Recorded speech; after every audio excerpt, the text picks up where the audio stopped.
Hello everybody, I'm Bouwe van den Berg from the Vrije Universiteit in Amsterdam. And let me start by thanking the organizers for putting this online conference together, and in particular thank you Yakitoshi for inviting me to give this talk. I'm gonna talk about computer-assisted proofs, not a surprise, for spiral waves in the complex Ginzburg-Landau equation.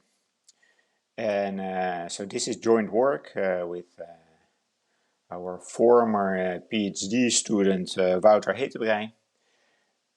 Part of this work also appeared in his thesis already. Also with my basically neighbor in the neighboring office, Bouwe, and a colleague in Vancouver, Jeff Williams.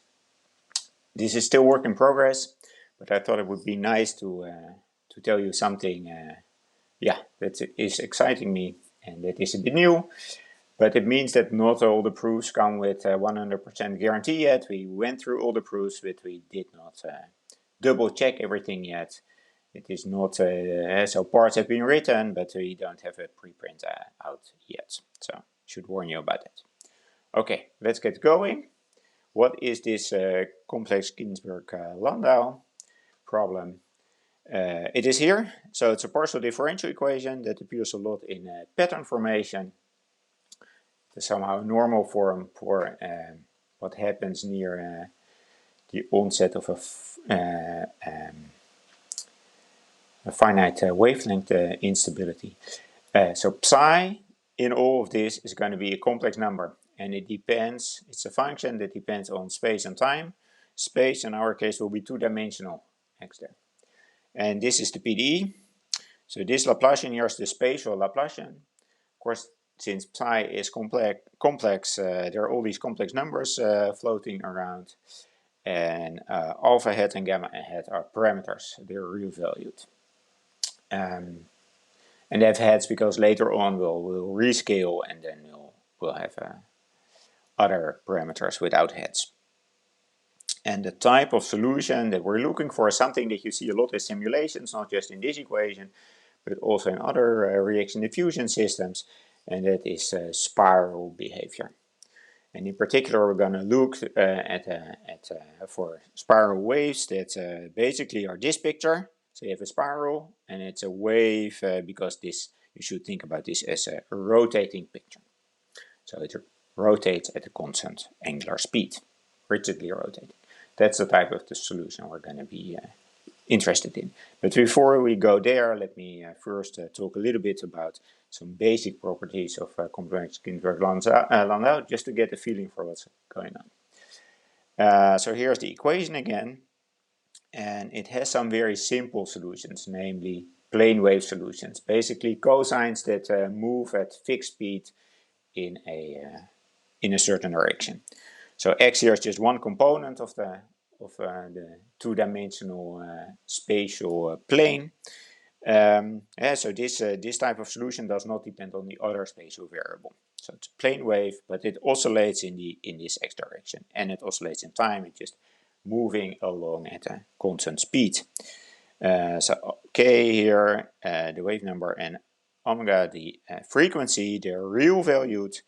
A here is still complex, the amplitude. And when you plug this into the equation, you see that it works, that there are solutions of this type, because when you plug it in, you end up with this equation that relates these variables a, omega, and k to the parameters gamma hat and alpha hat. For example, on the left here, you see that you get omega I omega outside because of the t derivatives, and then times this thing, but this thing psi itself appears everywhere, so you divide it out and you end up with this equation.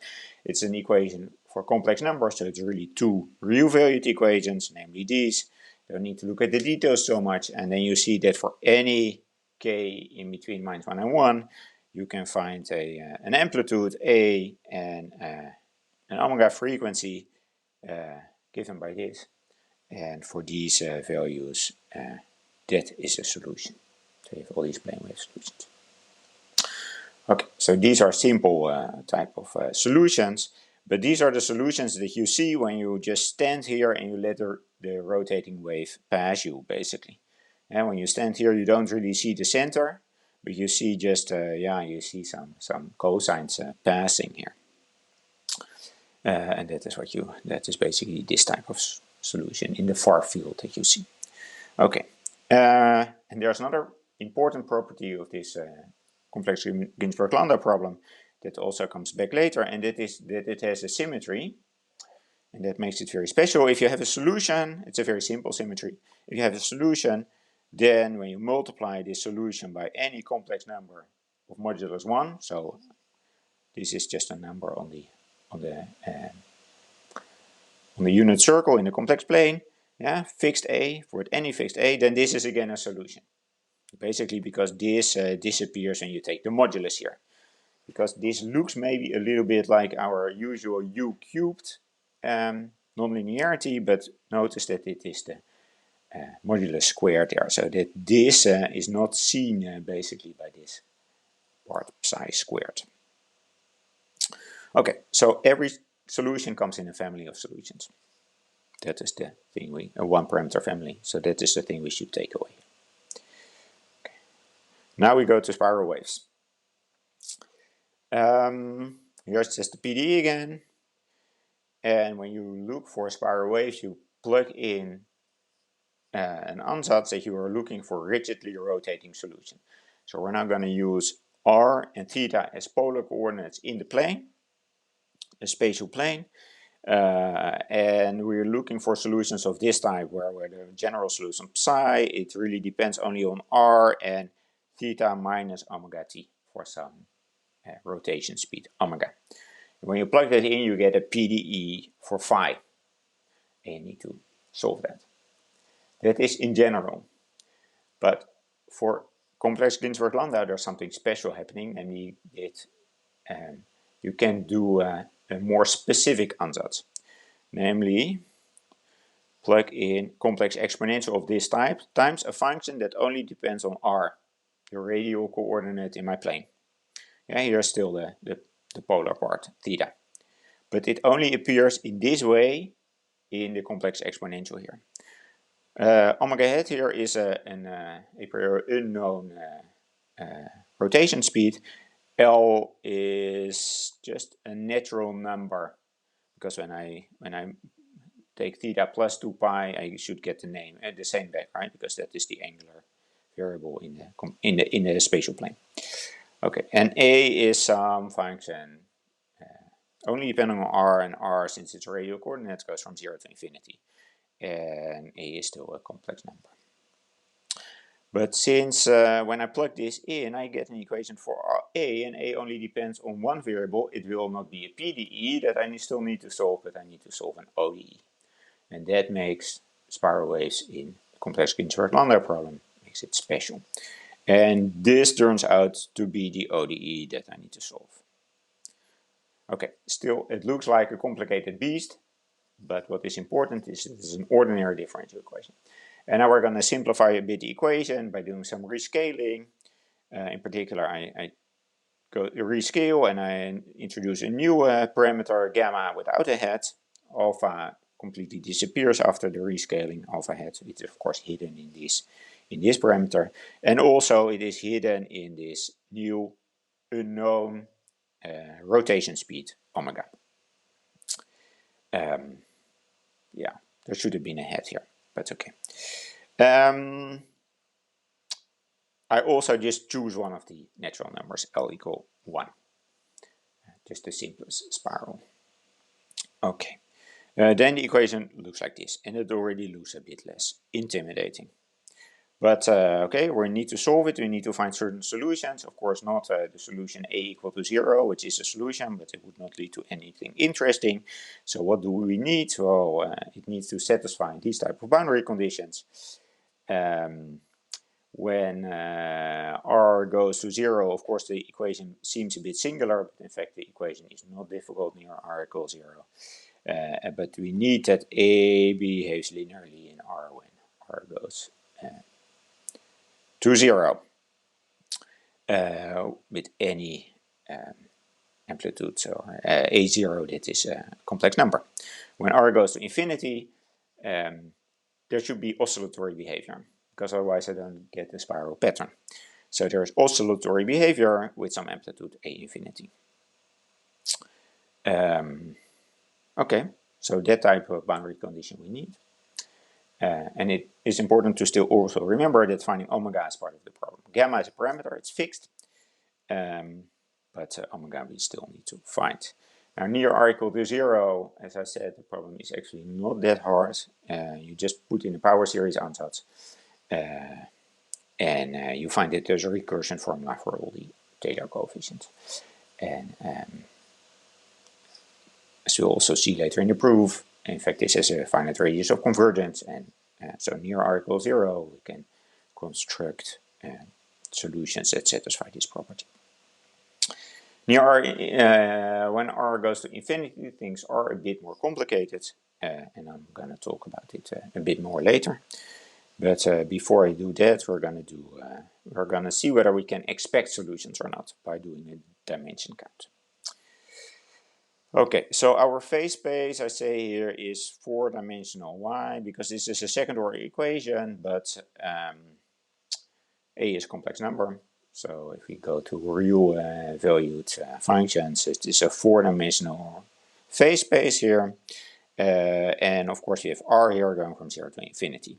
And near the origin, the solutions we're interested in, they were parameterized by a0 in C, the coefficient in front of r here. So 2-dimensional and then plus 1 dimension, because of course r is a dimension. So it's a 3-dimensional manifold here coming out of the origin. And at infinity, it turns out that you need to look at some kind of manifold solutions going towards an equilibrium there. And also this one turns out to be a 3D manifold. It's a bit harder to see why exactly, but we'll come back to that later. Okay, so we have a 3D manifold here and a 3D manifold here, and now my total space, it's here, it's 4-dimensional. There's 1 dimension here. We're doing a non-autonomous problem, so I count also this dimension here, and then 2 3D things in a 5-dimensional space. It should be a 1-dimensional intersection. Now that sounds good, because a 1-dimensional intersection sounds like an orbit going from there to there. So that would be great. However, remember that there is a symmetry and that all solutions are supposed to come in 1-parameter families.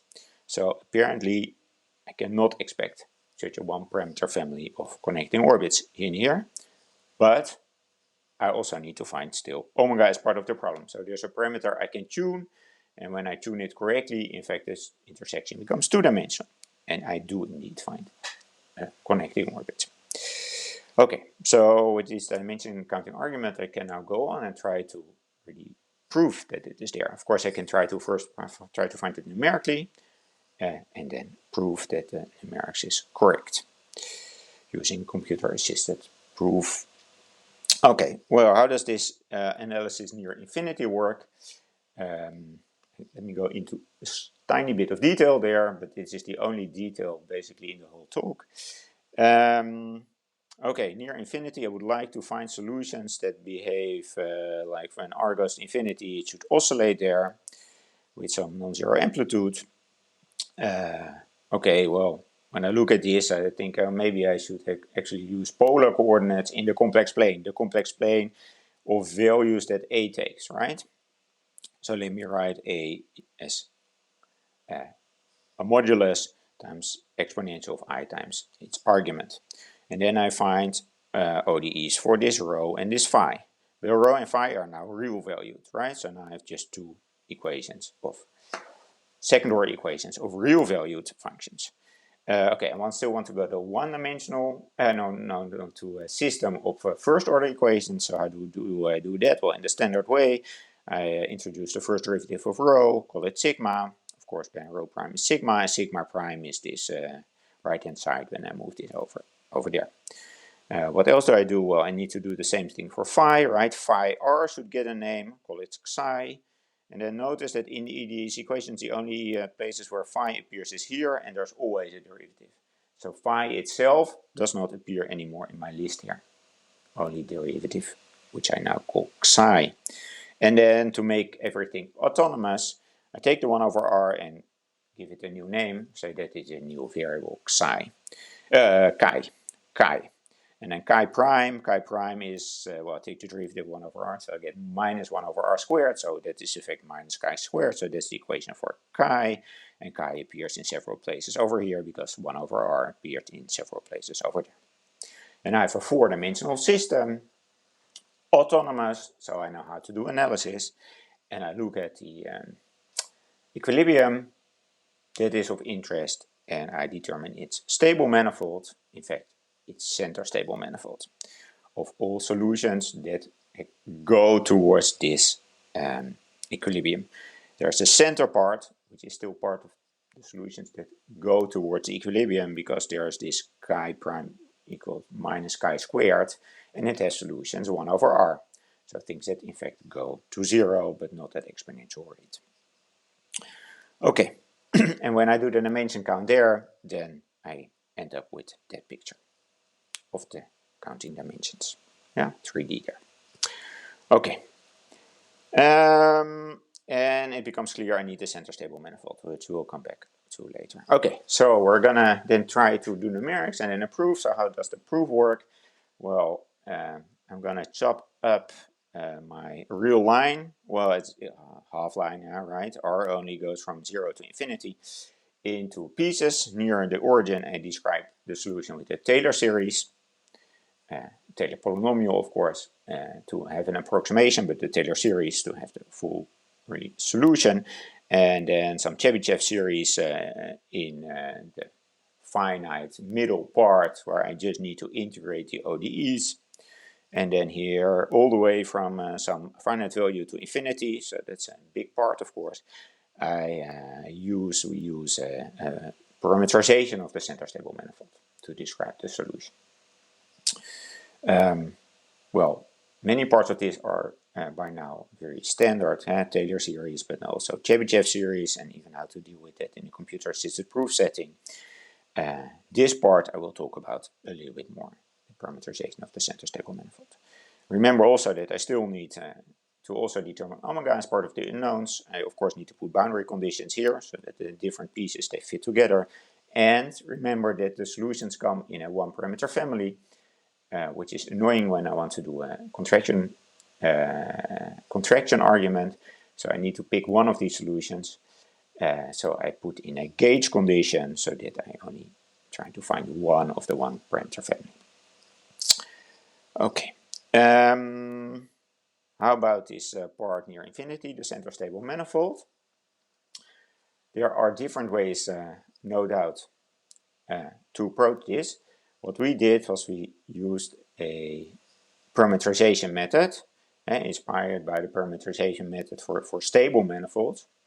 And that is because Wouter's thesis was about these parameterization methods for center manifolds. So he has developed a general method to find parameterizations of center manifolds in general ODE systems, maybe, with explicit error bounds so that they're amenable to the computer-assisted proof setting. And we use this problem of this power wave problem basically as a test case, whether we could use it for that. Yeah. So that's why we take this approach. Possible alternatives would be to consider this system as a to look at these solutions as a non-autonomous stable manifold. Might well work, and also Lyapunov-Perron approach could work in this case.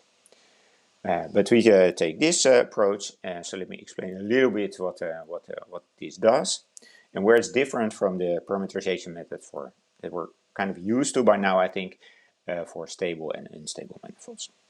In the parameterization method, we try to find a semi-conjugacy of a simple flow on a low-dimensional space and the flow of inside the invariant manifold of interest, in our case the center manifold or center stable manifold. And okay, what does it mean? well, I have a flow inside this invariant manifold. Say it is given by u prime equal f of u. And I have a simple flow here on a low dimensional space. And the dimension of that is the dimension of this invariant manifold. Say normal form given by a normal form G. And I try to find a map P that maps V to U in such a way that this diagram commutes. So it doesn't matter whether I first flow here in the normal form and then map upwards, or first map to the invariant manifold here and then flow inside the invariant manifold. That's the goal. Then of course this P is a parameterization of this manifold, and I can understand the flow inside this manifold because I can understand the flow down here. Okay, commute. Okay, so what is different in the case of center manifolds compared to stable manifolds? It is that this G is not known a priori, this normal form. You need to determine it as part of the problem. Since this is not fixed a priori, I need to fix instead certain components of P to still have a unique parameterization within these constraints.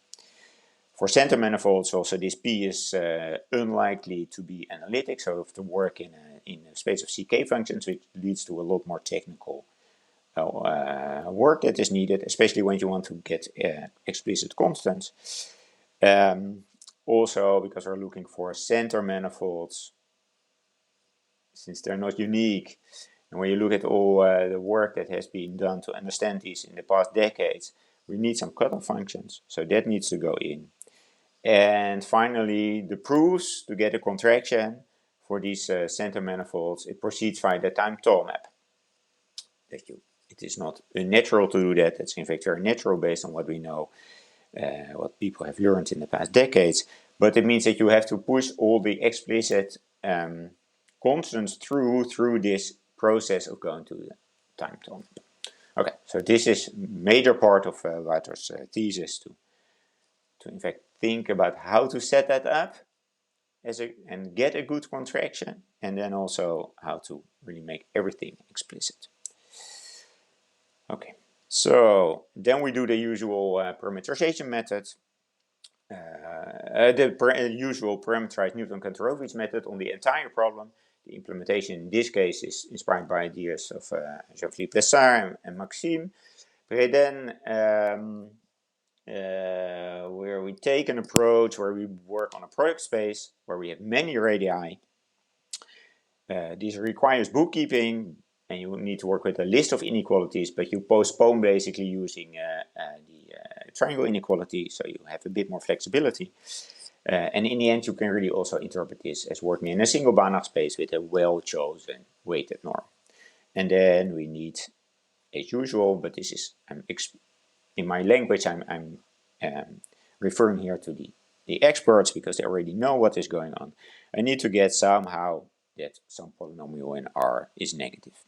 Y here is a bound on the residue, Z is a Lipschitz bound, it should be less than 1, so that you have somehow a contraction, and W is some bound on the second derivatives. Now, some numbers for our problem. We had 30 Taylor coefficients in the numerical part of the Taylor series, 400 coefficients computed for each of the Chebyshev approximations, of which there are 5 because we do 5 domains there. The total size of the numerical problem is around 10,000 and the proof takes about 4 minutes. The residue is of the order of 10 to the minus 6. We only just get a contraction, but that is of course because we try to minimize the amount of work. And then we have a reasonable bound for the second derivative, which is convenient. And then we get an error bound, a rigorous error bound of the order of 10 to the minus 6. So our real solution, the true solution is within 10 to the minus 6 of the numerical approximation. Here's the CDO result in a picture. This is the power wave we get. Of course, really it was an ODE problem, so we really get some functions rho of R and psi of R. For this parameter value, omega is determined as part of the problem. And the results come with a caveat, right? We didn't double check all the proofs yet. So only 95. 100% guarantee on the proofs. Thanks for your attention and see you soon.